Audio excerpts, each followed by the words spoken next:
Alors, bienvenue à tous et à Nicole Dron. Nous allons être ensemble à peu près 1h10, c'est-à-dire jusqu'à 20h45, et nous terminerons par des questions-réponses. Vous pouvez les poser justement là où il y a marqué questions et réponses. C'est là où vous inscrirez, vous noterez vos questions de manière à ce qu'on puisse y répondre. Donc, merci à Nicole d'avoir accepté l'invitation de Avec l'École plaisir. des apprentissages. Donc, cette école, donc École des apprentissages, dont je suis le cofondateur. Nous sommes une petite équipe à avoir fondé cette école en 2015. Voilà, je vais vous présenter l'école en quelques mots.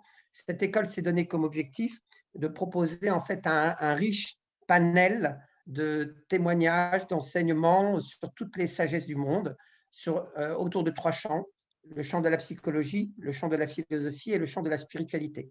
Donc, ces 3 champs qui véritablement nous ont paru essentiels pour permettre justement à un travail sur soi de se faire de façon complète. Donc, quelques échantillons. Par exemple, en philosophie, on va étudier essentiellement les philosophes existentiels, c'est-à-dire ceux qui proposent une philosophie pratique, un art de vivre philosophique, et non pas une philosophie spéculative. En psychologie, on va aborder aussi les grandes traditions psychologiques, parmi les plus importantes, les plus ouvertes et les moins sectaires. Donc, par exemple, Carl Gustav Jung. On va faire les constellations familiales, on va pouvoir étudier la psychologie humaniste, Carl Rogers, vous voyez, des personnes comme ça. Et en spiritualité, toujours le même état d'esprit, on aime la biodiversité dans cette école. On va aborder le bouddhisme, le taoïsme, le soufisme. Nicole, d'ailleurs, ce soir, témoigne justement autour de cette approche spirituelle. Voilà, les cours ont lieu le mercredi soir et 2 dimanches par mois. Il y a 2 parcours différents. Pour ceux qui le souhaitent, ils peuvent, en tant qu'auditeurs libres, venir tout simplement assister à une conférence ou un atelier. Il y a des ateliers expérientiels le dimanche. Et il y a aussi un parcours professionnalisant pour ceux qui souhaiteraient devenir thérapeute, et plus particulièrement Sophia thérapeute, c'est le terme qu'on a forgé, et qui signifie tout simplement un thérapeute qui s'inspire des sagesses du monde. Voilà, les autres caractéristiques de l'école, c'est que les gens payent en fonction de leurs revenus. Donc, c'est un principe qui correspond à l'éthique de l'école. Et vous pouvez entrer, sortir dans cette école quand vous le souhaitez. Il y a ce qu'on appelle des entrées-sorties permanentes. Voilà, de manière à que vous sentiez très libre de commencer le cursus aussi bien auditeur libre que professionnalisant quand vous le souhaitez. Voilà, nous avons un site qui s'appelle l'écoledesapprentissages.com, dans lequel tout le programme se trouve, mais vous pouvez bien entendu nous laisser votre mail et vous recevrez le programme, je veux dire, à titre personnel. Voilà, je crois que j'ai à peu près tout dit, une vingtaine d'intervenants à peu près par an. Donc, sur les 3 ans, ça fait pas mal d'intervenants et vraiment que des personnes expertes dans leur domaine. On essaie, je crois qu'une des caractéristiques de l'école, c'est de faire intervenir des personnes de qualité, voilà, qui ont la plupart du temps publié, en tout cas qui sont véritablement à même d'apporter pédagogiquement parlant une intervention de qualité. Voilà. Maintenant, je vais laisser la parole à Nicole, donc, qui va parler environ pendant 45 minutes. Et ensuite, vous posez vos questions et j'essaierai justement de les poser à Nicole à la fin de son intervention. Nicole, je vous laisse la parole. Merci Aubert. Et surtout, merci de m'avoir invité à votre école. J'en suis très, très, très honorée et je trouve que c'est merveilleux ce que vous faites. Donc, ce soir, je vais vous parler d'une expérience que j'ai faite, vous savez, il y a 52 ans déjà, en 1968. J'avais 26 ans à l'époque, ne calculez pas, je vais sur 80 ans. Alors, rassurez-vous quand même, parce que cette expérience, même si ça fait longtemps que je l'ai vécue, elle est inscrite au fer rouge dans mon cœur. Et si vous me demandez ce que j'ai fait il y a 3 jours, à moins que ce soit quelque chose d'exceptionnel, je ne m'en souviens plus. Tandis que là, elle est tout le temps présente, quoi. Elle est en moi, cette expérience. Alors, j'ai vécu cette expérience donc en janvier 68, suite à un accouchement, l'accouchement de mon second enfant, de ma fille. Il était resté du placenta et donc le médecin ne l'a pas vu. Et donc, j'ai fait une très, très grosse hémorragie suite à ça. J'ai été transportée d'urgence à l'hôpital. Quand je suis arrivée, j'avais 5 de tension. On m'a mis en transfusion toute la nuit pour que le lendemain, quand ma tension aurait augmenté, que je puisse aller donc en salle d'opération pour un curetage. Et pendant le lendemain, comment ma tension s'est élevée à 9, on est venu me chercher. Et pendant le curetage, une seconde hémorragie s'est déclarée et on a dû me faire ce qu'on appelle une hystérectomie d'urgence, c'est-à-dire l'ablation de l'utérus. Et c'est en cours de cette intervention que j'ai vécu cette expérience. Alors, ce que je me rappelle, c'est que je me suis trouvée à la hauteur du plafond. Je n'ai aucun souvenir d'avoir quitté mon corps. D'ailleurs, je n'avais pas ce vocabulaire à ce moment-là, mais mes premiers souvenirs remontent au plafond. Alors, j'étais là, avec toutes mes émotions, mes sentiments, je dirais mon être profond. Et j'étais très étonnée de me sentir vivre au-delà de mon corps. Pour la première fois de ma vie, je prenais conscience d'être l'habitant de mon corps. Et je prenais conscience de voir de tous les côtés à la fois. J'entendais tout ce que le chirurgien disait. Il disait donc à une infirmière ou une aide-soignante, vite un flacon de sang. Alors, elle allait chercher le flacon de sang, vite un autre flacon de sang. J'ai su par la suite que j'avais dévalisé la banque du sang de l'hôpital. Et à un certain moment, j'ai entendu le chirurgien qui a dit « elle me pète entre les mains ». Alors, ce qui m'a été confirmé un mois après, alors j'extrapole, mais je reviendrai en salle d'opération, un mois après, à ma première sortie, alors j'allais encore faire une transfusion donc dans un laboratoire, et à la sortie, je vais dans un magasin faire des emplettes. Une jeune femme arrive, elle me dit « Bonjour la petite ressuscitée ». On m'appelait comme ça à l'hôpital. Alors, excusez-moi, mademoiselle, je ne vous connais pas. Elle me dit, moi, si je suis infirmière, j'ai assisté à votre opération, si vous saviez ce que vous nous avez fait peur. Alors, elle m'a dit que mon cœur s'était arrêté de battre pendant 45 secondes avec électrocardiogramme plat et que j'avais vraiment fait peur au médecin qui aurait dit, elle me pète entre les mains ou elle me claque dans les mains quand on ne va pas chipoter, ça veut dire exactement la même chose. Donc, déjà un mois après, j'ai su que j'avais été cliniquement morte. Je retourne dans la salle d'opération. C'est vrai que je n'y suis pas restée longtemps, tout simplement parce que j'ai pensé à mon mari, à mon beau-père, qui était dans ma chambre, lorsqu'on m'a emmenée pour aller dans la salle d'opération. Mon mari m'avait dit, tu t'en fais pas, tu sais, tout va bien se passer. On t'attend dans la salle d'attente. Je pense à eux et instantanément, je me trouve dans la salle d'attente de l'hôpital, alors que je ne savais même pas où elle était, que je ne connaissais même pas le chemin pour y aller, faute d'y avoir été. Et en plus, je prenais conscience de traverser les murs. Et ça se faisait naturellement. C'est après que je me suis dit, mais comment est-ce possible? Comment est-ce possible d'avoir traversé des murs? Mais voilà, je ne comprenais pas. Il m'a fallu, vous savez, à la suite de cette expérience qui n'est pas finie pour autant, bien sûr, il m'a fallu m'intéresser à tout ce qui était l'aspect énergétique, conscience spirituelle du corps humain pour pouvoir comprendre cette expérience parce que le savoir académique tout seul, ce n'était pas suffisant. Donc, je me trouve dans cette salle d'attente, je prends conscience qu'il n'y a ni banc ni chaise et je me dis pour une salle d'attente, c'est bizarre, c'est étrange quand même. Mon mari, plus tard, m'a confirmé les faits. Moi, je me suis dit, bon, il y a peut-être je ne sais pas, moi, un déménagement, quelque chose comme ça. Et puis, je me rends compte surtout que moi, je vois mon mari et mon beau-père, mais qu'eux, ils ne me voient pas. Alors, je vais à droite, à gauche, je fais des petits coucous et j'éprouve une sorte de désespérance, la désespérance d'une personne qui est là et puis qui se rend compte que d'autres personnes s'inquiètent, quoi. Et qu'elle ne peut pas communiquer avec. Et à un certain moment, je me rappelle avoir mis ma main sur l'épaule de mon beau-père parce que je me rendais compte qu'il se faisait beaucoup de soucis. Et ma main a traversé son corps. Là, je me suis dit, mais qu'est-ce qui t'arrive, ma fille? Je ne comprenais pas du tout, comprenais pas ce qui m'arrivait. Et puis, tout en ayant conscience d'être moi, parce que durant l'expérience, je n'ai jamais perdu conscience de moi-même. Mais en même temps, j'étais dans le cœur de mon mari, évidemment pas dans le cœur physique. Je veux dire par là que j'étais en lui. Je savais tout ce qu'il pensait. Et plus tard, je l'ai taquiné en lui disant, bah, écoute, pendant que je me faisais opérer gravement, bah, toi, tu ne t'en faisais pas.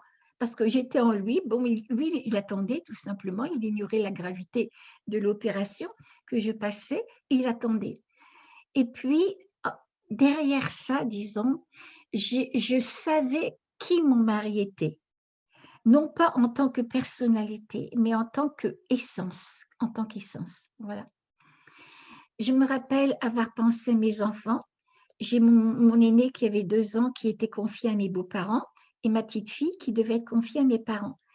Et j'avais dit à ma belle-mère, quand j'avais confié mes enfants, vous savez, maman, surtout, si je ne suis pas rentrée demain, moi j'étais convaincue que le lendemain je serais rentrée, donner le déjeuner de mon petit garçon, non pas à midi, mais à 11h30 parce qu'il était encore jeune et j'avais remarqué qu'à 11h30, il mangeait d'un bon appétit et à midi, c'était trop tard, voilà, il avait envie de faire la sieste. Elle m'avait dit, ma belle-mère, oui, oui, ma fille, vous savez bien que je m'en occuperai bien, puis c'était une bonne grand-mère, bien sûr.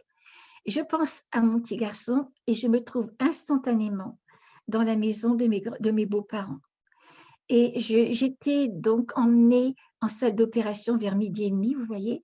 Et donc, je vois mon petit garçon en chaise haute et ma belle-mère était en train de lui donner son repas et je voyais que son nez tombait dans l'assiette.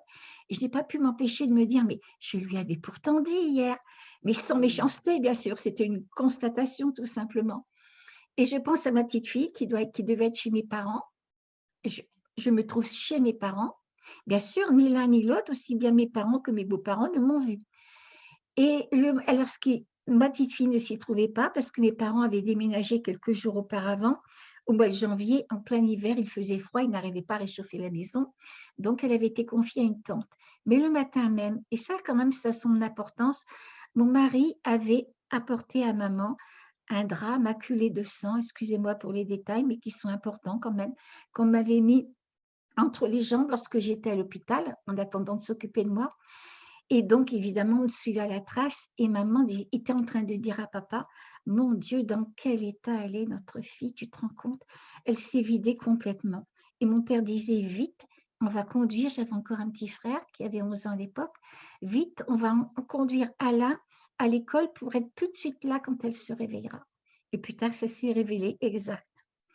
Alors après, je ne peux pas vous dire comment ça s'est passé. Je me suis trouvée dans un abîme de ténèbres, de silence.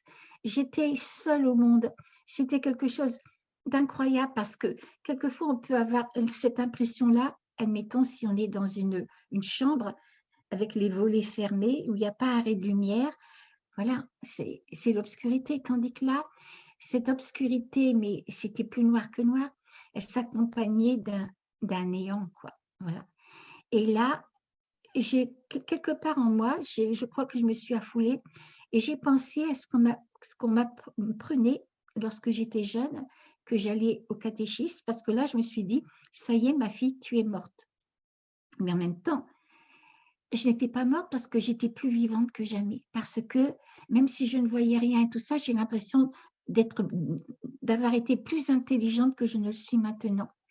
Et je me rappelais des phrases qu'on me disait au catéchisme, qu'on vivait jusqu'à la fin des temps, jusqu'à la résurrection finale, mais la fin des temps, qu'est-ce que ça représente? 1000 ans, 1 million d'années, des milliards d'années, etc., etc. Et je ne me voyais pas rester comme ça. Même si ça n'a duré qu'une fraction de seconde, j'étais très contente à un certain moment de voir au loin une petite lumière. Je dis tout le temps, si vous vous imaginez une nuit d'encre et que d'un seul coup, vous voyez simplement une petite étoile, vous n'êtes plus seul au monde, c'est fini. Et je me rappelle qu'à partir de ce moment-là, j'ai été propulsée à toute vitesse à travers un tunnel. Est-ce que c'est un tunnel? Est-ce que c'est un vortex? Je n'en sais rien. Mais à toute vitesse, j'entendais des sons encore assez bruyants. Je percevais des présences diaphanes. Et puis, la lumière, j'étais vers elle ou elle est venue vers moi, je n'en sais rien. Mais d'un seul coup, cette lumière-là a pris tout l'horizon et Et puis, moi, je dois dire que c'est le plus beau moment de ma vie. L'entrée dans la lumière, ça a été le plus beau moment de ma vie. Je rentrais chez moi, j'étais dans ma patrie. J'étais devenue l'amour, j'étais devenue la vie parce que cette lumière-là, c'est quelque chose de vivant. J'ai senti dans cette lumière que j'étais éternelle, que j'avais toujours vécu, que je vivrais tout le temps. Et en même temps, c'est une paix, c'est un amour. Sur la terre, on ne peut même pas comparer cet amour-là, parce que si je dis à mon mari et à mes enfants, allez, je t'aime, symboliquement parlant, je vais mettre mon cœur dans ma main et puis je vais te le donner, j'attends automatiquement qu'on me donne la même chose, quoi. C'est le propre de l'amour humain. Mais là, non, j'étais dans un océan d'amour et moi-même, j'étais devenue l'amour, quoi. Et c'est un amour qui construit, qui restaure, voilà. J'en aurai toujours cette nostalgie de cette lumière et cet amour. Toute ma vie, j'en aurai une nostalgie infinie. Et dans cette dimension, je ne peux pas l'expliquer autrement, c'était aussi un jardin, un magnifique jardin qu'on peut rencontrer sur Terre d'ailleurs. Mais là, je voyais le sacré de la vie, je ne peux pas dire autrement, parce que si je regardais un brin d'herbe, je voyais les molécules de vie dedans, la lumière, pas seulement la texture ni la couleur. Il y avait d'autres couleurs, il y avait d'autres fleurs, il y avait des couleurs pastel. Et je me suis assise près d'un ruisseau. Et pour moi, c'était, comment dire, de la lumière d'eau. Les sons devenaient couleurs.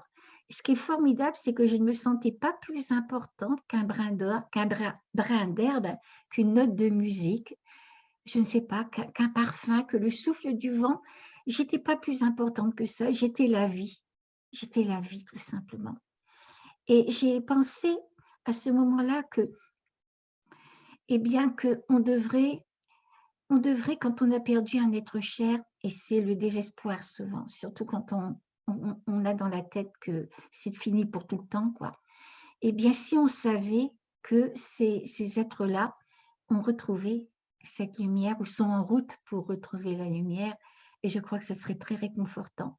Et dans ce jardin, j'ai vu des êtres que je n'ai jamais connus sur la terre, mais que j'ai reconnus, que mon cœur connaît. Je les ai reconnus.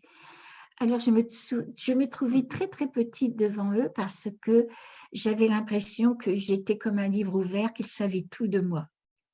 Et j'aurais voulu ne leur montrer que le bon côté de mon caractère, c'est évident. J'ai vu venir à moi mon petit frère. Mes parents avaient perdu un petit bébé de 7 mois alors que j'avais 11 ans. Et je l'adorais. C'était mon 3e petit frère, mais il y avait une distance d'âge, quoi, qui fait que j'étais quelque part sa petite maman. Et je me rappelle que combien de fois je disais à maman, mais tu te rappelles, tu te rends compte que c'est beau un bébé, les petits ongles bien faits, les petites oreilles bien ourlées et tout. Et là, donc, il est décédé dans les années 68. Il y avait une maladie grave qui maintenant on peut guérir. C'était la toxicose. C'était un virus qui attaquait les intestins très fragiles des enfants et ils mouraient en quelques heures déshydratés. On a trouvé le médicament qui aurait pu le sauver, mais plus tard, 1 an après. Et donc, je l'ai vu, j'ai vu mon frère qui venait à moi. Alors évidemment, on peut être en droit de me dire, Madame Dron, enfin une grande différence entre les traits d'un petit poupon, d'un bébé, et les traits d'un adolescent. Un adolescent, c'est un être de lumière, c'est un adolescent. Comment pouvez-vous être certaine que ce soit votre frère? Alors ce que je peux vous dire, c'est que même si j'avais tout le monde contre moi, ça n'a aucune importance parce que mon cœur sait. Voilà, je pense que c'est une reconnaissance d'âme à âme. Je n'ai aucune preuve à apporter, mais mon cœur sait. Et je me suis trouvée dans ses bras. Et contrairement à ce que, quand j'avais été dans la salle d'attente de l'hôpital, j'avais mis ma main sur l'épaule de mon beau-père et ma main avait traversé son corps. Et là, j'étais dans les bras de mon frère, il était solide et moi aussi. Je lui ai dit, mais tu te rends compte, si papa et maman voyaient ça, mais quel bonheur ça serait pour eux. Et c'est même pas, c'est plus que de la télépathie. On parlait, parce que la télépathie pour moi, c'est l'échange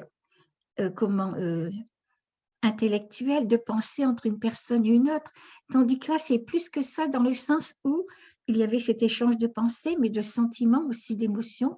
Je devenais lui et il devenait moi. C'était une osmose, une communion parfaite. Alors, il m'a dit qu'il nous avait toujours guidés, toujours aimés, toujours suivis. Et j'en étais émue, mais au plus haut point, parce que en même temps, je ressentais son amour et c'était un amour à la dimension de l'univers, quoi.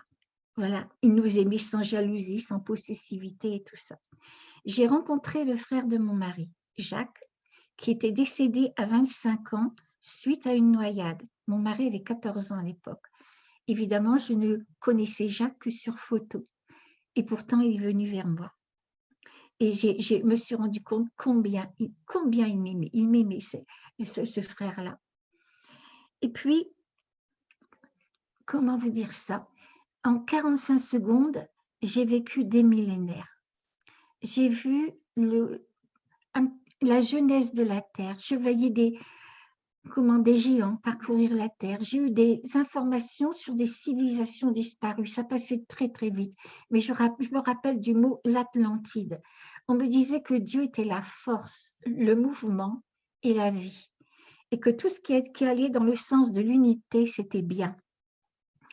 On m'a dit que la vie était partout dans l'univers et que lorsque je mourrais, on ne me demandera pas de quelle race, de quelle philosophie, de quelle religion je fais partie, simplement comment j'ai aimé et qu'est-ce que j'ai fait pour les autres, parce que seule la qualité d'être d'un individu est importante. J'oublie certainement des choses, mais qui me reviendront après. Et on m'a montré aussi, donc en 1968, et c'est très important parce que c'est en train de s'actualiser en ce moment. En 1968, tout était florissant. On me montrait un chômage qui s'étendrait sur le monde entier. On m'a montré une peste qui s'étendrait sur le monde entier. Combien de fois en ce moment j'ai des coups de fil ou des mails de personnes qui me disent « Madame Dron, on est en train de relire votre premier livre. Est-ce que vous ne croyez pas que cette peste, c'est la Covid-19 » Avant, on m'avait posé la même question avec le sida. Je n'en sais rien. Franchement, on ne va pas donner de nom, simplement quelque chose de grave qui s'étendrait sur le monde entier. Et je voyais des choses qui pourraient arriver dans le futur. Je dis qui pourraient, parce que si on ne changeait pas de conscience, parce qu'on me montrait en 1968 qu'on avait une grande technologie, mais que malheureusement, la conscience, la fraternité n'avait pas accompagné cette technologie. Alors, ce qu'on me montrait, sous condition, le si, je dis c'est notre part de liberté. Et je comprenais que nous étions à la croisée des chemins et que ce qui sera déterminant pour nous, c'est notre évolution, c'est notre transformation intérieure. Il n'y a que ça qui pourra vraiment, je dis, sauver l'humanité. Voilà, je le dis franchement. J'ai vu ma vie à l'envers, de mes 26 ans à l'époque, à ma naissance. Près de moi, et un être est arrivé près de moi. Moi, je dirais un être que notre cœur connaît tous. Il ne s'est pas présenté, il n'a pas dit qui il était, mais mon cœur le connaissait. J'avais l'impression incroyable que l'univers s'était mis à ma compréhension, disons, sous la forme de cet être-là. Et il m'a posé 2 questions, 2 phrases. Comment as-tu aimé? Qu'as-tu fait pour les autres? Et en même temps qu'il me posait ces 2 phrases, je voyais l'humanité entière avec les bras levés vers le ciel, et une humanité qui souffrait, qui implorait. Et qu'est-ce que j'avais fait, moi? Je ne suis pas méchante, mais je me suis vite rendu compte que je n'avais rien fait de particulier et que ces 2 petites phrases si anodines, pourrait-on dire, eh bien, je suis encore en train de les piocher, de les piocher. Ça va m'accompagner toute ma vie. Parce que comment as-tu aimé, c'est la qualité d'amour qui est importante là-dedans. Qu'as-tu fait pour les autres? Qu'as-tu fait pour faire grandir la vie en toi et en tout être autour de toi, quoi. Et ça demande vraiment une connaissance intérieure profonde, psychologique, spirituelle, etc. Voilà. Et en même temps, j'ai vu ma vie défiler de mes 26 ans à ma naissance. Ce qui était bizarre, c'est que je voyais toutes les pensées, tous les sentiments qui étaient à l'origine de tous les actes de ma vie. quand j'avais fait quelque chose de bien, j'étais dans le cœur de la personne à qui j'avais fait du bien, parce que j'avais cette possibilité, dans cette dimension de lumière, d'être moi et l'autre, quoi. Il y avait, voilà, j'étais moi dans le tout en moi, on ne faisait qu'un quelque part. Et donc, si j'avais accompli, disons, quelque chose de bien, c'était comme si que je recevais dans mon cœur, eh bien, le bien que j'avais fait dans l'autre personne. Et la même chose, bien sûr, si j'avais été désagréable. Et là, on se mettrait d'un trou de souris. Et en même temps, ce qui est quand même impressionnant, c'était que j'étais l'autre partie de moi. Je dirais l'autre Nicole. Alors, certains diront l'âme, la conscience, le soi, mais je me dis qu'importe le mot. C'est ce que représente le mot qui est important. Donc, j'étais cet être-là qui était capable de me voir exactement comme j'étais. Voilà. Sans pouvoir tricher quoi que ce soit. Même si on fait sur la Terre un certain travail de connaissance de soi, eh bien, on n'arrive pas toujours à être détaché à 100% de soi. Parce qu'on se dit, oui, oui, d'accord, c'est pas bien ce que j'ai fait, mais si l'autre n'avait pas fait ça, etc., on arrive toujours à s'excuser. Mais là, non, je me regardais comme si je regardais vraiment quelqu'un d'autre et j'étais capable d'évaluer ma vie par rapport à ce qu'elle aurait dû être si j'avais toujours vécu dans l'amour et dans la sagesse. J'avais cette distance et ce regard-là. Et c'est très, très important parce que à la suite de ça, je ne peux plus me dire, ah ben c'est à cause de ma belle-mère ou c'est à cause des gens qui travaillent avec moi ou les enfants qui ne comprennent pas. Je sais maintenant qu'on est partie prenante de tout, quoi. Et on m'a montré aussi que mes beaux-parents, je voyais l'avenir, on m'a montré que mes beaux-parents et ma grand-mère, qui avaient sensiblement le même âge, à 3 ans près, je les voyais partir tous les 3 presque en même temps et j'avais retenu que 2 d'entre eux partiraient à 3 semaines d'intervalle. Je ne savais plus après, quand je me suis réveillée, qui partirait le premier, le second, le troisième. Ça, je ne le savais plus. Mais 2 partiraient à 3 semaines d'intervalle. Donc, j'ai eu cette expérience en 1968. En 1981, le 27 janvier, mon beau-père nous quitte. 3 semaines après, le même jour, un mardi, ma grand-mère nous quitte et à la fin de l'année, c'était ma belle-mère. Alors donc, pour moi, je n'avais pas besoin quelque part de preuves pour savoir ce que j'ai vécu. C'est toujours dans mon cœur, je le sais. Mais pour les êtres qui sont autour de moi, ces choses concrètes qui se sont réalisées, même si elles sont douloureuses, c'était une preuve que j'avais bien vécu quelque chose quand même. On m'a montré que mes enfants auraient tous les deux la même chose, qu'ils se casseraient une jambe. Et c'est vrai qu'à 1 an près, tous les deux se sont cassés une jambe. Et d'autres choses comme ça, quoi. Et on m'a montré aussi, surtout, que j'avais déjà vécu sur la Terre. Alors, j'ai été élevée dans la religion catholique, on ne parle pas de renaissance, de réincarnation. Et puis, je pense que c'est un concept qui ne doit aucunement diviser les gens, parce que je comprends maintenant qu'au niveau de l'absolu, il n'y a que la vie, tout simplement. Il n'y avait que la vie. Mais quand on arrive dans notre monde à 3 dimensions, il y a l'avant, le pendant et l'après, mais qu'importe, tout simplement, tout dépend à quel niveau on se place de ça. Et j'aime beaucoup, moi, c'était la réflexion du père François Brune, qui disait que l'important était de sanctifier la part d'humanité qu'on avait en soi, tout simplement. Mais je ne peux pas m'empêcher de me rappeler que j'ai vu d'autres tranches de vie, pas des vies entières, des tranches d'autres vies, le lien qui unissait mes vies, et on me disait qu'on revenait sur la terre tant qu'on n'avait pas acquis assez d'amour et de sagesse, que tout était une question d'évolution. J'ai une amie qui a vécu la même expérience que moi, et on lui a montré, elle, ça, ce concept sous une forme symbolique. Elle voyait une roue sur laquelle était marqué vie, mort, etc. Et quand elle regardait le mot vie, elle se rappelait d'une vie antérieure. Et quand elle regardait le mot mort, elle se rappelait l'intervalle entre 2 vies. Et à un certain moment, elle a vu une main qui s'échappait de la roue. Elle a compris qu'à un certain moment, les leçons peut-être étant accomplies, étant, comment, comprises, disons, sur cette terre, on n'a peut-être plus besoin de continuer les expériences terrestres. Enfin, voilà. On me disait aussi, parce que je situe cette expérience et je situerai toujours cette expérience au-delà de toute religion. Je dirais au-delà et au cœur, les deux. Au-delà dans l'aspect institutionnel, parce que moi, quand j'ai baigné dans cette lumière, cet amour, pour moi, il n'y a qu'une religion, c'est l'amour. Voilà, tout simplement. Et donc, mais malgré tout, on m'a dit que le Christ allait revenir sur la terre et que c'était imminent. Et on me disait que le Christ n'appartenait à aucune religion puisque c'était la plénitude de Dieu dans chaque individu. Et j'ai pleuré en entendant ça parce que je comprenais que si en nous-mêmes, on était capable,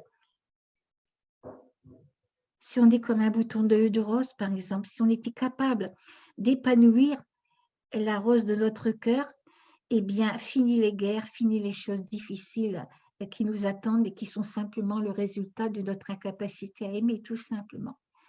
Et voilà. Et je suis persuadée, je ne sais pas, on ne m'a pas dit si c'était un être tel le Christ en chair et en os qui viendra.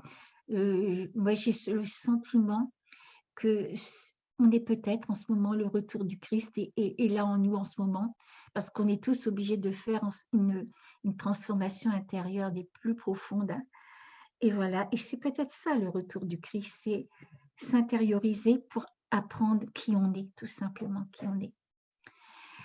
Alors, je me rappelle aussi avoir fait un travail, c'est pas un travail, c'est que je rentrais de plus en plus profondément en moi, dans ma conscience, et ça s'extériorisait par de plus en plus de beauté et de compréhension. Quand j'avais cru comprendre quelque chose à fond, parce que de l'autre côté, on sait tout, on ne fait pas d'efforts, mais tout est là, quoi, toute l'information est là, ça s'approfondissait encore.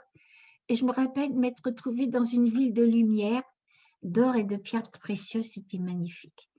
Et là, j'ai revu encore ma vie. J'ai encore revu ma vie.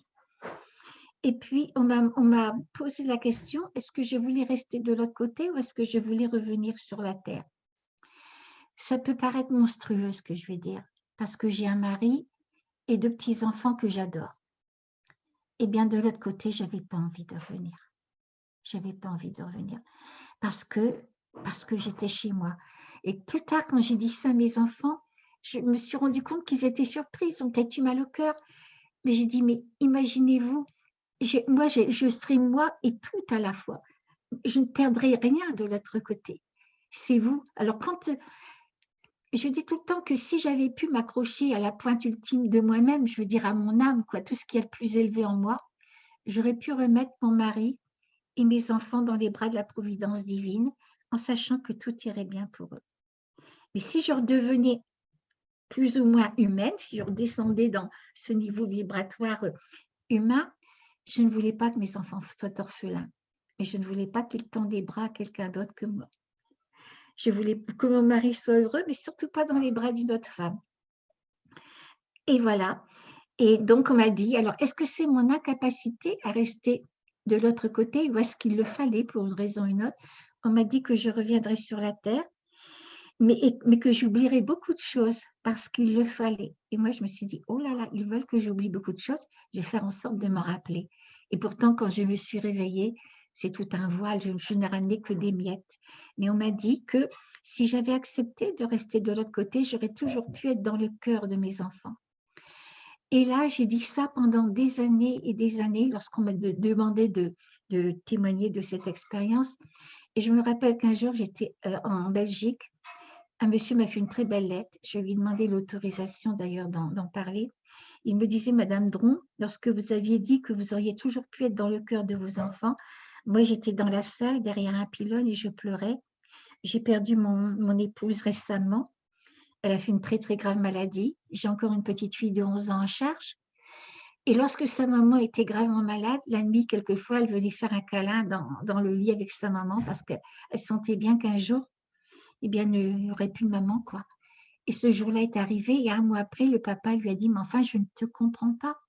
Maman n'est plus là et tu ne pleures pas, tu ne t'en mets pas après maman. et la petite de dire non, je ne m'ennuie pas après maman parce que je suis remplie de maman. Alors moi, vous savez, ça, j'en ai eu la chair de poule parce que voilà, ça correspondait bien à ce qu'on me disait. Et puis, dans cette ville de lumière, d'or et de pierres précieuses, j'ai vu ma vie future, ma vie entre le moment où je reviendrai dans mon corps et le moment où je mourrai. J'ai vu que j'aurais beaucoup que je pleurerais beaucoup. J'ai vu ça, que j'aurais beaucoup de souffrance. Je me suis vue pleurer beaucoup et je me suis dit, mais qu'est-ce que j'ai fait à Dieu pour mériter tout ça? Et on m'a dit que j'avais accepté ces expériences parce qu'à travers elles, je grandirais. Et moi, avec peut-être encore un peu d'égoïsme là-dedans, je me suis dit, mais j'ai demandé à Dieu que me soit donné en une seule fois toutes les autres vies à vivre parce que je ne voulais plus revenir sur la terre parce que pour moi, l'enfer, c'est ici sur la terre. Et on m'a dit qu'on ne pouvait me donner plus que mes épaules ne pouvaient supporter. On m'a montré un mur de pierres précieuses. Je suis persuadée que toute cette communion qu'on a avec l'autre côté, c'est un langage qui peut s'exprimer par le symbole, puisqu'on m'a montré un mur de pierres précieuses et on m'a invité d'être une pierre dans ce mur-là. Je crois comprendre qu'on me demandait d'accepter toute une transformation intérieure. Je sais que j'ai vu un être aussi qui est venu vers moi et cet être-là, du plus loin que je l'ai vu, j'étais bouleversée. Je ne peux même pas dire si c'est un homme ou une femme, parce qu'il dégageait en même temps aussi bien une énergie masculine que féminine. Je lui ai tendu les bras et je lui ai dit, je veux me marier avec toi. Et je prenais en même temps, je prenais conscience que cet être-là, c'était moi, mais comme si c'était moi à la fin des temps, c'était moi totalement réalisée, quoi. Et en même temps, je me rendais compte de tout le chemin qu'il me restait à parcourir pour être sur la terre ce que je suis déjà sur un autre plan. Et c'est pour ça que j'ai envie de dire à tout le monde, quand on se désole, quand on traverse des choses extrêmement difficiles, surtout comme en ce moment, si vous saviez comme on est beau, comme notre être véritable est beau, on est magnifique, on est parfait. Et j'ai tellement envie de dire ça aux jeunes enfants que souvent on leur donne sur les épaules le poids du péché, etc. Bon, je ne suis pas contre, je ne dis rien, mais j'ai envie de dire, mais à la place de parler du péché mortel, etc., si on pouvait dire aux enfants, accroche-toi à ton étoile, tu es magnifique sur un autre plan et tu as toute ta force en toi pour traverser toutes les épreuves de la vie. Pour moi, c'est extrêmement important de dire ça. Et quand j'ai vu cet être-là et que j'ai vu encore tout le chemin qui me restait à accomplir pour devenir ce que je suis, quoi. Je vous assure, c'est une sacrée leçon d'humilité, mais en même temps, j'étais élevée à tel point que j'aurais été capable d'accepter d'être une vie dans un fauteuil roulant ou d'avoir une grave épreuve, une grave maladie. Parce que là, je comprenais ce qu'on ne comprend pas sur la Terre. Sur la Terre, on se dit s'il y avait un Dieu, ça n'existerait pas, etc. Mais là, je comprenais, j'avais la vision de l'aigle, disons, je comprenais ce que chaque expérience, chaque épreuve pouvait m'apporter de positif pour me refondre dans ce que je suis déjà, quoi. J'ai rencontré plus tard une dame suisse qui a vécu la même expérience que moi. Et on parlait de ça. Elle aussi, elle avait vécu ça. Elle m'a dit, tu sais bien, Nicole, que les épreuves sont les blessures qui guérissent. Et oui, quelque part, c'est ça. Je ne me rappelle plus si mon frère m'a accompagnée dans cette ville de lumière, mais je sais que mon frère nous a fait, il m'a fait ses adieux. Il m'a dit, tu diras à papa et à maman d'être très indulgents à la fin ma grand-mère, de la vie de ma grand-mère maternelle, qui adorait son gendre comme un fils. Et on me montrait qu'il y aurait non pas une dispute, mais une incompréhension entre mes parents et ma grand-mère à la fin de la vie de celle-ci. Et je me disais, c'est pas possible, ils s'aiment de trop. Et pourtant, ma grand-mère, à la fin de sa vie, elle a fait ce qu'on appelle un ramollissement cérébral, on dirait maintenant un Alzheimer. Et je sais que papa et maman ont eu beaucoup de chagrin quand ils ont appris certaines choses, jusqu'au jour où le médecin de famille, nous a réunis tout le monde pour dire que, eh bien, il avait constaté qu'elle avait telle pathologie que c'est pas de sa faute, quoi, tout simplement. Alors voilà, je ne me rappelle pas de sortie de mon corps, mais je me rappelle avoir réintégré mon corps en passant par ma tête, comme dans une chaussette. C'est peut-être pas très poétique, mais j'avais cette impression-là d'être resserrée après dans mon corps. Quand le chirurgien a dû me réveiller par une paire de claques, il m'a dit que c'était indispensable plus tard, je ne sais pas pour quelle raison. Quand je me suis réveillée, j'avais dans les oreilles une musique, mais de toute beauté, magnifique. Je dirais à pleurer d'amour. J'ai recherché pendant longtemps et je recherche encore si je pourrais trouver des accents de cette mélodie, c'est plus qu'une mélodie, dans la musique sacrée ou dans la grande musique, quoi. Jamais, j'ai jamais rien retrouvé dans la musique classique, j'ai jamais retrouvé quelque chose d'aussi beau. Et puis à l'arrière-plan de cette musique, il y avait, je dirais, une plénitude. J'aurais voulu ramener un morceau d'éternité. Et puis donc, j'ai toute la souffrance qui s'est réveillée. J'avais été opérée du nombril au pubis, j'avais 24 attaches. Et alors la souffrance, tout est parti, quoi. Mais je me rappelle encore de cette plénitude. Voilà. Et pour moi, le drame de l'existence, c'était de revenir dans mon corps parce que c'est le monde à l'envers. J'avais l'impression de revenir dans un cercueil. Mon corps, c'était un cercueil. Et fini cette plénitude, fini le fait d'être un avec tout, quoi. Et voilà, là, je revenais en moi. J'étais séparée de tout. Les autres, ce sont des étrangers. Quelquefois, on se fait du mal, alors que de l'autre côté, on est baigné dans cette unité, cet amour. Alors, c'est très frustrant. C'est très frustrant. C'est très frustrant parce que je ne me rappelle que des miettes. C'est infiniment plus que ça. Infiniment. On me disait, par exemple, que la vie était partout dans l'univers. Quand je me suis réveillée, je me suis dit, je vous en supplie, mon Dieu, pas ça, pas ça. Parce qu'on me montrait qu'un de mes frères, qui avait 19 ans à l'époque, je le voyais qui mettrait fin à ses jours, volontairement à ses jours. Et c'est une expérience qui n'est pas facile à porter après, quelquefois, quand on sait tout ça. Et je me suis dit, bon, après, pour me donner du courage, je me suis dit, si on m'a montré ça, c'est peut-être que parce que si un jour il doit traverser des épreuves très douloureuses, eh bien, on sera là, quoi. On sera là pour l'aider. Et puis, malheureusement, à 47 ans, suite à un divorce et des graves problèmes, bon, ben, il nous a quittés et on n'a pu rien faire. Alors, voilà. Et je dis merci d'avoir vécu cette expérience, même si c'est quelquefois difficile à porter, mais pour moi, c'est une grande grâce de savoir que la mort n'existe pas parce que bizarrement, paradoxalement, c'est toute la vie qui a une importance. Quand on sait qu'il n'y a pas de mort, quoi, qu'on est éternel, mais la vie, c'est important parce que la vie, ça a un sens. Ce n'est pas incohérent, ça a un sens. On vient pour aimer, on vient pour être conscient et chaque pas, c'est important. Alors, je dis tout le temps que je veux bien, parce que quelquefois, les personnes me mettent un halo de sainteté autour de ma tête. Alors, je suis comme tout le monde, vous savez, c'est pas parce que j'ai vu la lumière que je suis devenue lumière. Il y a vraiment tout un fossé entre voir la lumière et accomplir cette lumière en soi. Et je suis sur la même route que tout le monde. Je dis que je peine, je fais un pas en avant, 2 pas en arrière. Mais au moins, je ne dors plus sur mes 2 oreilles comme j'aurais risqué de dormir avant. Au moins, j'essaye de développer la vigilance en moi et le fait de vivre l'instant présent parce que c'est très, très, très important.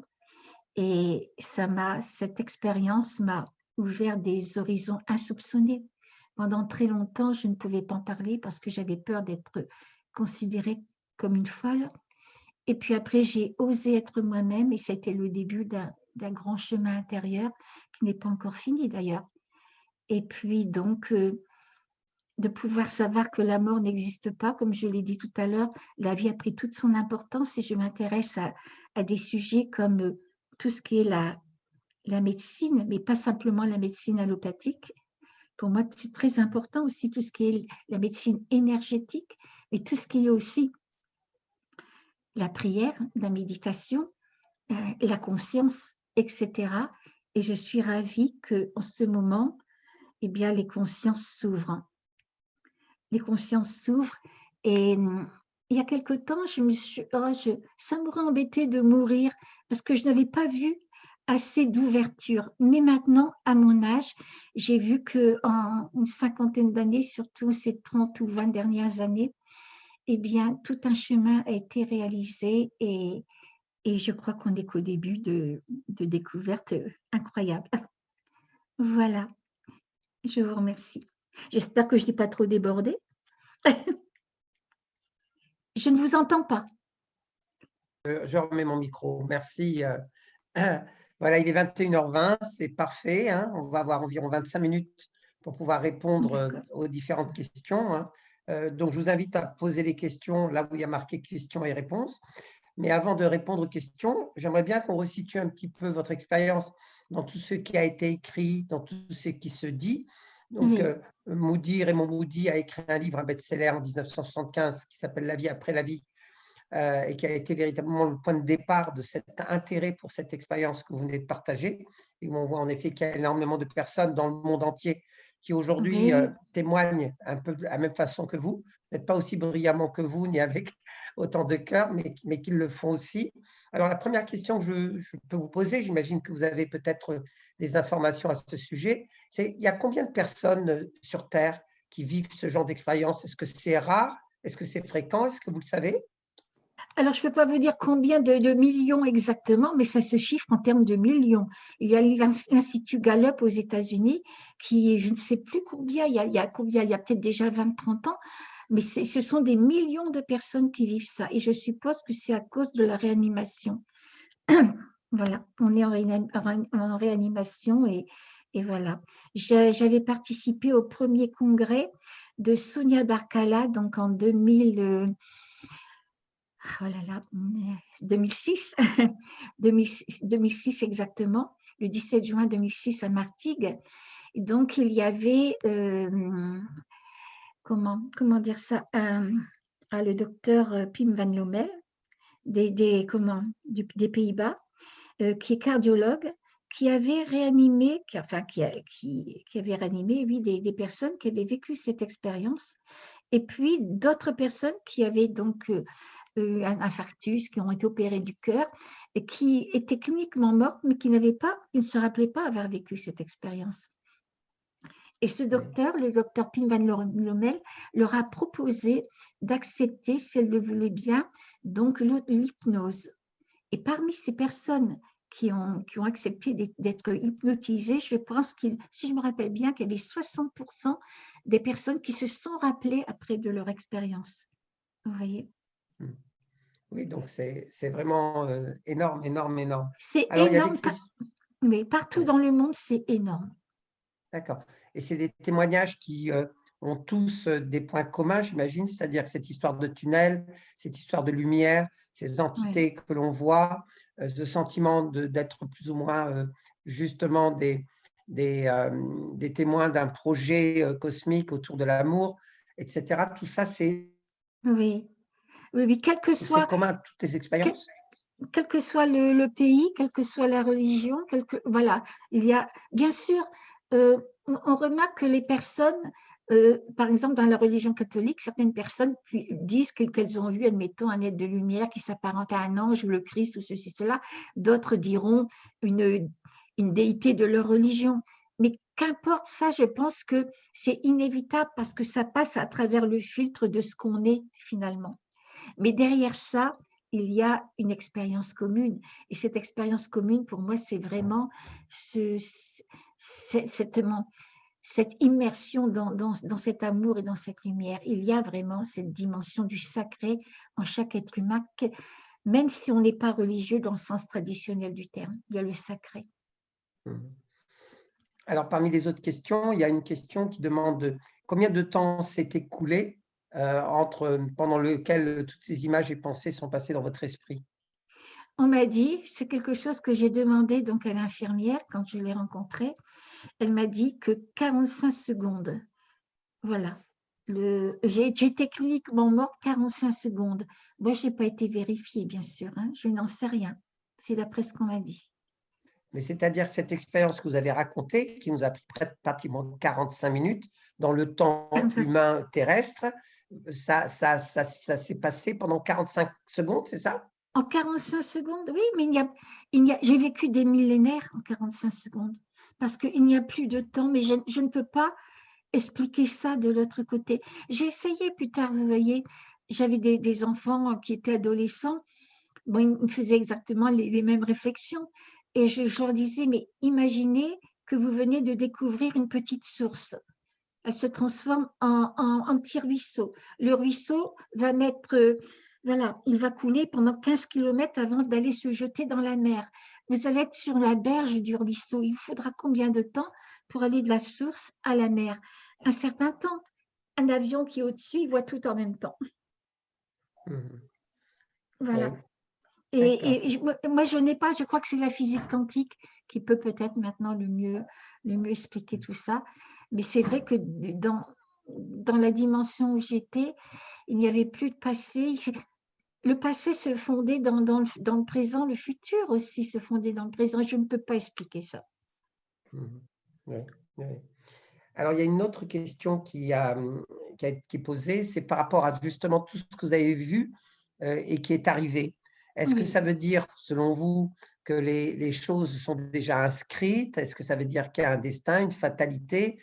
Est-ce que ça voudrait dire qu'il faut laisser faire et qu'il faut se laisser vivre et juste laisser traverser par les épreuves pour pouvoir en tirer le sucre? Alors, est-ce qu'il y a un destin, il y a une fatalité? Qu'en est-il de notre libre arbitre? Ah oui, ça c'est une bonne question. Vraiment, je me la suis posée, je me la pose encore. Bon, ça c'est une question toute personnelle. J'aurais tendance à dire que si on accepte le concept de renaissance, etc., on vient au monde, admettons que notre corps ou notre entité, qu'on vient au monde, admettons que ça corresponde à une note de musique, qu'importe la note de musique, admettons un do. Ce do-là va tirer tout ce qui correspond à sa vibration. Voilà. Et ça va être notre destin. Imaginons que nous soyons un enfant encore assez caractériel, etc. Bon, si nos parents canalisent un petit peu, eh bien, notre tempérament et tout, on va changer. Mais si on n'est pas canalisé, il ne faudra pas s'étonner qu'à l'école maternelle, à l'école primaire, plus tard, même avec sa femme, et voilà, qu'on ait beaucoup de soucis, de problèmes de communication, des gros soucis. Alors là, je dirais ça, si on ne se change pas, on est sous le joug du destin. Et si on est tout le temps dans l'ego, pour moi, oui. Si on reste tout le temps dans l'ego, eh bien, on attire le destin voilà, qui nous est dévolu. Mais si quelque part, on commence à s'intérioriser, à essayer de se comprendre et à modifier des choses en soi, je crois que c'est Edgar Cayce qui le disait très bien. Edgar Cayce disait que eh bien, tant qu'on est sous la loi de l'ego, on est sous la loi du destin. Et quand on s'affranchit de toutes les constructions mentales, voilà, de tout ce qui limite notre vie, des peurs, etc., les conditionnements, ben, on est sous la loi de la grâce. Et donc là, on se situe hors du destin. Et je crois qu'il y a les deux. Oui, oui, donc si j'ai bien compris, à partir du moment où on ne travaille pas sur soi, eh ben, automatiquement, il y a des répétitions et des fatalités. Mais à Voilà. partir du moment où on commence à activer notre libre arbitre, notre liberté, là, on peut bien entendu se surprendre. On peut justement faire advenir autre chose, quelque chose de l'ordre de la création nouvelle. Voilà, et qui Oui, fait que justement, on sort à ce moment-là de ce cercle infernal des répétitions ou de la oui, fatalité. C'est bien ça? exactement. Mhm. Exactement. Alors, il y a une autre question importante qui vient d'être posée. Mon mari vient de mourir. Que puis-je faire pour lui apporter le plus de joie? Oh, c'est magnifique, c'est une dame qui ne pense pas qu'à elle. C'est normal d'avoir un chagrin fou quand on perd un être cher. Ça ne veut pas dire parce que j'ai vécu telle expérience que je ne souffre pas quand je perds un être qui m'est très cher. Mais contrairement à beaucoup d'autres, je ne suis plus dans la désespérance parce que je sais qu'un jour je reverrai. Et donc, je pense que se donner d'abord, pour moi, c'est se donner d'abord le droit de pleurer un bon coup quand on en a envie, ou de crier un bon coup parce qu'on a mal.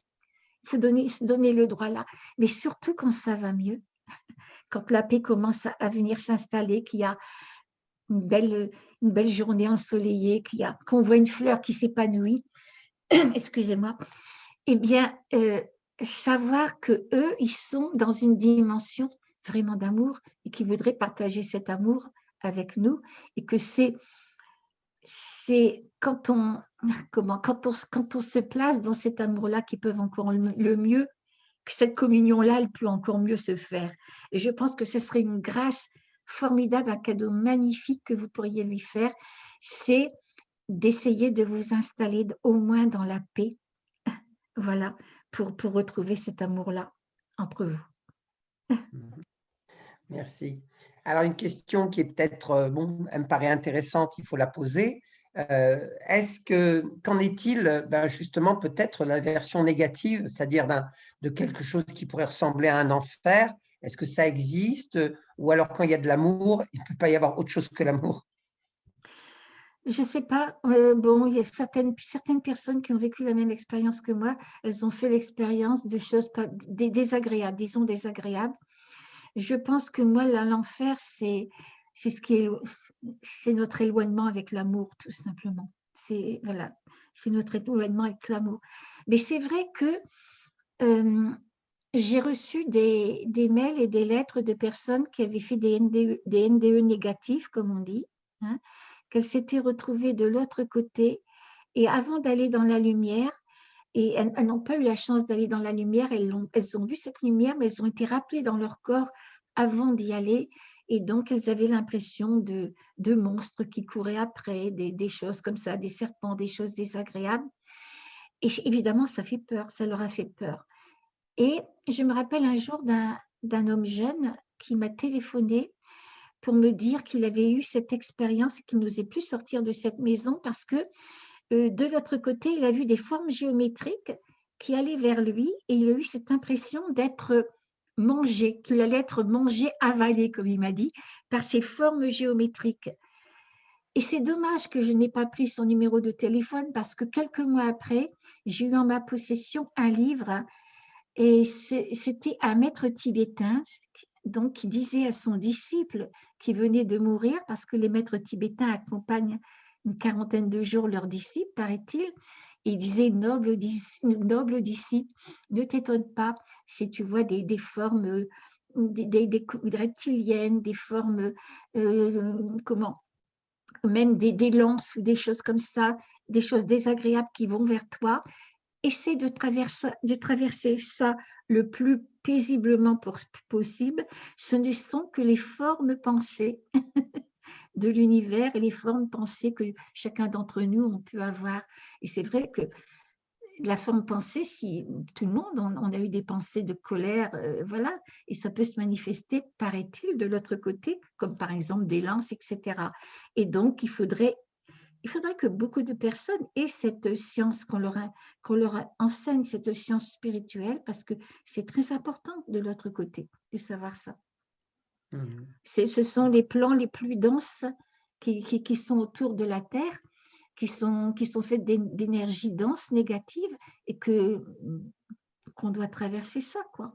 Moi, j'ai eu cette chance d'aller directement dans la lumière, mais j'y suis allée directement dans la lumière, mais en revenant, je prenais conscience de traverser des zones de plus en plus denses, où j'ai même vu des âmes qui s'accrochaient à la terre parce qu'elles ne comprenaient pas qu'elles étaient décédées. Et je pense qu'il faut vraiment prier pour toutes les âmes qui partent et qui n'ont pas cette connaissance-là. Ouais, merci. Deux autres questions. La dimension subjective de l'expérience. Hein. Pourquoi justement on pourrait imaginer que c'est quelque chose de réel? Est-ce que ça ne pourrait pas être quelque chose d'illusoire, comme une espèce de rêve ou une subjectivité? Quelle est la part de réalité? Quelle est la part de subjectivité? Un rêve, j'ai toujours su que c'était un rêve. J'ai toujours su. Tandis que cette expérience, c'est plus vrai que ma vie actuelle. J'ai pas peur de le dire. Cette vie-ci où je suis en train de vous parler, etc., je suis dans un rêve, je le sais. Mais comment l'expliquer aux autres? Je n'en sais rien. Mais voilà, c'est une réalité qui est, voilà, de l'autre côté, c'était la réalité. Ici, c'est mon rêve. C'est pas pour autant que je dois mettre fin à mes jours et pour en me disant, bon, ben, de l'autre côté, c'est tellement mieux, etc. Non, on est venu accomplir quelque chose, c'est très important. Mais voilà, je pense que ici, dans ma conscience humaine terrestre, il y a peut-être on dit qu'il n'y a que 10% qui fonctionnent. De l'autre côté, j'avais cette conscience terrestre, mais élargie, mais voilà, je ne peux pas expliquer. Je peux pas expliquer. Oui, oui. Une autre question concernant, vous avez parlé de réincarnation, vous avez parlé de choses de cet ordre-là, mais comment on peut imaginer à la fois que l'âme puisse éventuellement aller dans d'autres corps, vivre d'autres expériences, et en même temps être présente dans cette réalité, puisque vous dites que vous avez Oui, rencontré des entités, des défunts, etc. Comment elle peut à la fois se réincarner et en même temps être présente là où vous l'avez rencontrée oui. en tant qu'âme correspondant à leur dernière vie? Ben ça, c'est une question que me posent souvent les mamans qui ont perdu un enfant, par exemple. Elles me disent, bon, moi, quand je vais mourir, que je vais retourner de l'autre côté, à l'occasion, mon enfant sera réincarné, on ne se reverra plus jamais. Et j'ai envie de dire que ici, sur la Terre, c'est qu'une empreinte de nous-mêmes qui est ici, dans ce corps-là. C'est un petit peu comme si notre véritable soi, hein, au point de vue entièrement, dans l'entièreté, le spirituel, c'était un soleil et nous, on ne serait qu'un rayon de ce soleil dans notre corps. Alors automatiquement, quand on meurt, on retrouve l'entièreté de notre être qui vit sur un autre plan, qui vit tout le temps sur un autre plan. Ce sont des parties de nous qui reviennent d'un corps. C'est tout. Et donc, on se retrouve tout le temps. Oui, C'est oui, ma oui, façon. oui, mais je reprécise la question. D'un côté, on a l'impression que l'âme, puisqu'elle peut vivre des expériences très différentes, elle n'est pas forcément attachée à une forme, c'est-à-dire qu'elle est d'une certaine façon au-delà hein, de la forme incarnée. Et pourtant, vous avez rencontré dans ce monde ben, des formes incarnées qui semblent là, qui sont là déjà depuis un certain temps, qui pourraient rester encore pendant un certain temps. Mais qu'est-ce qui se passe exactement de ces formes identifiables et identifiées qui correspondent à notre vécu? Est-ce que ce n'est pas quelque chose de trop personnel alors que vous vous racontez quand même l'expérience d'une âme qui est transpersonnelle? De l'autre côté, ce que j'ai rencontré, c'était simplement mon petit frère qui était décédé. Vous D'accord. voyez? Hein, Mm. voilà, voilà. Ma grand-mère n'était pas encore décédée, donc j'ai rencontré des personnes décédées. Mais de toute façon, quand on quitte son corps, on continue à vivre dans un corps spirituel, évidemment, qui va dans la dimension qui lui correspond. Je ne sais pas si ça répond bien à votre question, mais Oui, oui, c'est une question. Mais c'est vrai que la part subjective, j'imagine, entre guillemets, vous avez rencontré quelque chose qui peut ressembler au Christ, mais peut-être qu'un hindou ou un bouddhiste va oui, rencontrer quelque chose qui fait bien sûr. partie de sa culture et de sa foi. Voilà, c'est pour ça que je disais tout à l'heure que cette expérience-là, elle est au-delà des races, des religions, etc.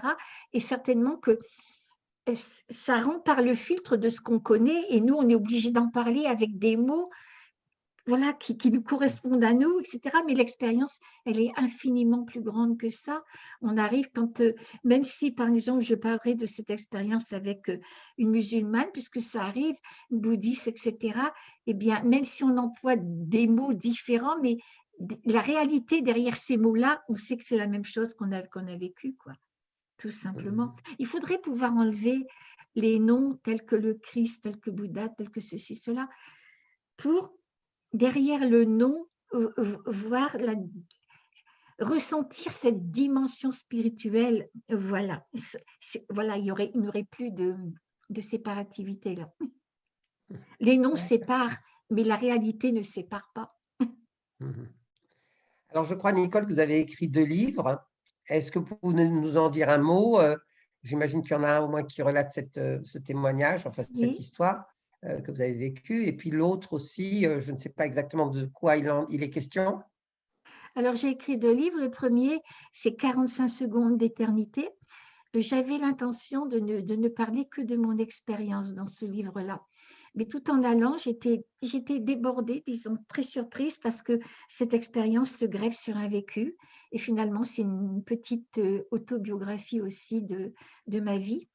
Et donc, ça parle de mon expérience, ça parle des signes qui m'ont été donnés, qui ont jalonné ma vie. Ça parle aussi de comment mon mari et mes enfants ont pu vivre aussi cette expérience parce que on vit ça en couple, on vit ça en famille. C'est pas toujours facile à vivre pour les uns et les autres. Alors, ça parle surtout de ça. Le deuxième livre s'intitule « Dis mamie, comment on vit quand on est mouru ». Je dois dire que le titre n'est pas adapté au contenu du livre parce qu'au départ, j'aurais voulu le marquer au cœur du vivant ou vivre au cœur de la vie après une NDE, quoi. Parce que c'est un livre que j'ai écrit parce qu'il répondait aux questions, mais très pointues, très ciblées, que me posaient des questions suite à mon premier livre. Mais dans ce livre-là, il y a un chapitre qui porte le nom d'une question qu'un de mes petits-fils m'avait posée quand il était plus jeune. Il m'avait posé la question « Dis mamie, comment on vit quand on est mouru ?» Et donc, le docteur Jean-Jacques Charbonnier m'a fait l'honneur de préfacer ce livre. Et mon mari m'a dit, tu sais, il m'a dit que ce chapitre-là l'avait beaucoup intéressé. Et mon mari m'a dit, peut-être que tu devrais le mettre comme titre du livre. Mais oui, c'est bien, mais les gens pensent que c'est un livre pour enfants, alors que c'est tout le contraire.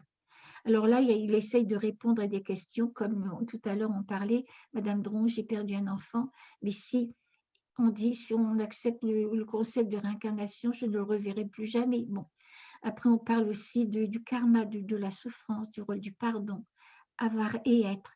J'ai écrit un chapitre aussi pour les jeunes parce que j'aime infiniment les enfants. J'ai des petits-enfants qui sont de jeunes adultes maintenant et j'ai beaucoup de plaisir avec « N'oubliez pas qui vous êtes » parce que pour moi, c'est important d'être au courant qu'on a une dimension, qu'on l'appelle spirituelle ou autre, qu'importe, qu'on a cette dimension en nous et de savoir la reconnaître, quoi. Voilà, alors donc ça répond à des questions, voilà, le karma, voilà, le rôle des animaux, parce que de l'autre côté, on m'avait montré aussi comment, il y avait une chienne boxer qui était venue vers moi et qui me demandait d'être reprise dans mon foyer alors que je n'avais jamais eu d'animaux.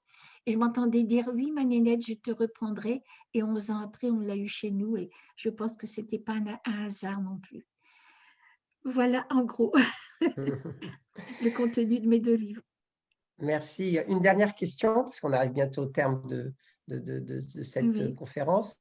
Est-ce qu'aujourd'hui, vous continuez à garder le contact? Est-ce qu'il y a des communications encore entre votre vie de tous les jours et ce qui se passe de l'autre côté? Vous avez rencontré des entités, vous avez rencontré des énergies qui peuvent continuer d'une certaine façon à vous solliciter, même si vous êtes incarné. Est-ce que c'est le cas ou alors est-ce que c'est juste une expérience du passé?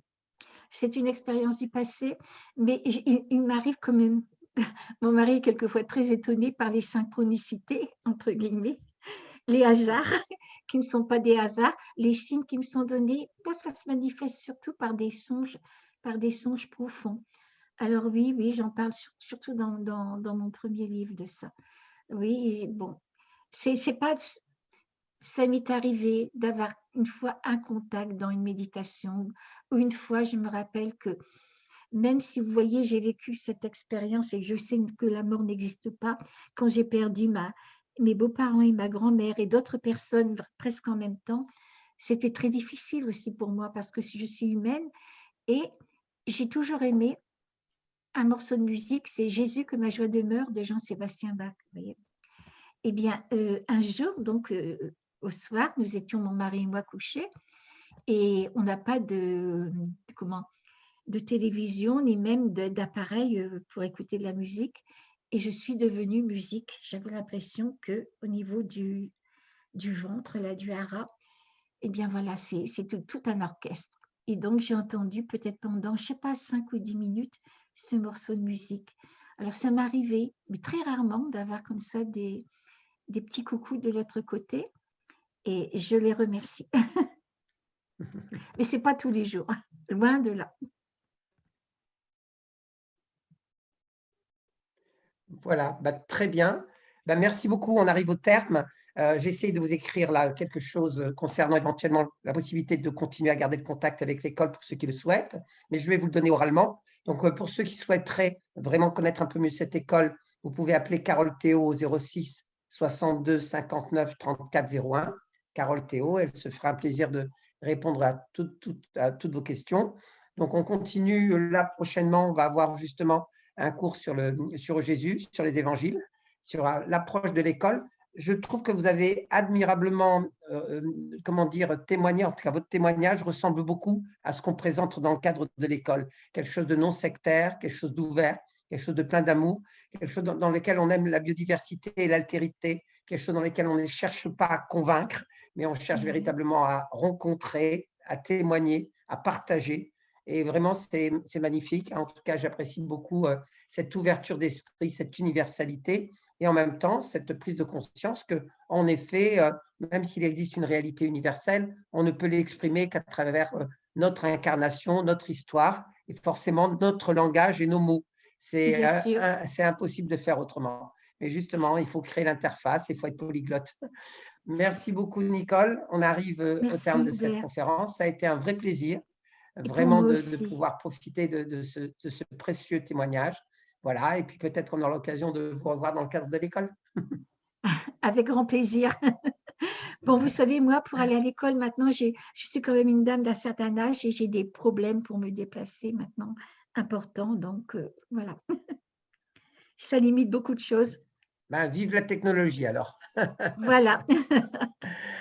Au revoir. Passez une bonne Au revoir, soirée. Hubert. Au Au revoir revoir à à tout le tous. monde. Je vous remercie d'avoir participé à ce webinaire qui sera enregistré et donc qui sera disponible, bien entendu, voilà, pour ceux qui souhaiteraient le réécouter ou ceux qui ont été malheureusement dans l'incapacité de l'écouter. Alors, il y a des Oui. merci, beaucoup de merci. Merci Nicole, merci Aubert, c'est moi. Voilà, et merci à vous tous en tout cas. Cette école n'existerait pas sans vous.